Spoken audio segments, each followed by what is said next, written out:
संजय मुंडे म्हणाले की मित्राची आठवण येते आणि आज मित्र सोबत नाही याची खूप म्हणजे उणीव सुद्धा भासते आहे. कोण आहे पण मित्र त्याचं? म्हणजे आता उघडच त्यांचा मित्र जर कोण असेल तर वाल्मिक कराड यांच्याविषयी ते बोलतात. असं जर तो म्हणला असेल तर मी काय ऐकलं नाही ते. असं जर म्हणलं असेल तर त्याच्यासारखा नीच माणूस दुसरा कोणी नाही. तर संतोष भाईची इतकी क्रूर हत्या करून ते जर म्हणत असला की मला कोणी वाचवते, तर त्या धन्यात का दुसरा नीच माणूस या पृथ्वी तलावर दुसरा असू शकत नाही.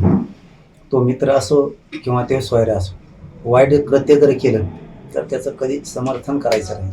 आणि त्यातले त्यात आता तरी अजित पवारचे डोळे उघडले तर बरं होईल. आणखी तरी किती त्याला पाठीशी घालायचं आहे. जर इथं गोरगरिबांच्या लेकराचे ते मुर्दे पाडत असला, अशा माणसाला अजित पवारांनी फडणवीसनी किती दिवस पाठीशी घालायचं हेही लक्षात आलं पाहिजे. परंतु समाजालाही सांगणं गरजेचं आहे की एक गोष्ट लक्षात ठेवा, मग जात कुठली असू द्या, महाराष्ट्रभरातल्या सगळ्या जनतेला सांगतो आणि विशेष करून मराठ्यांना सुद्धा सांगतो की बघा, याची शब्दातून का होईना जर तो मानला असेल तर शब्दातून का होईना उघडं पडलं, फक्त आणि फक्त गुंडगिरी, भ्रष्टाचार करणं, लोकांच्या जमिनी हडपणं, कुणाचे प्लॉट हडपणं किंवा दारू पिऊन पोरांना त्रास द्यायला लावणं, त्याच्या समाजातले काही लोक हे गुन्हेगारीकडे वळून त्याच्यातून फक्त आणि फक्त पैसा कमवायचा, कोणालाही ब्लॅकमेल करायचं.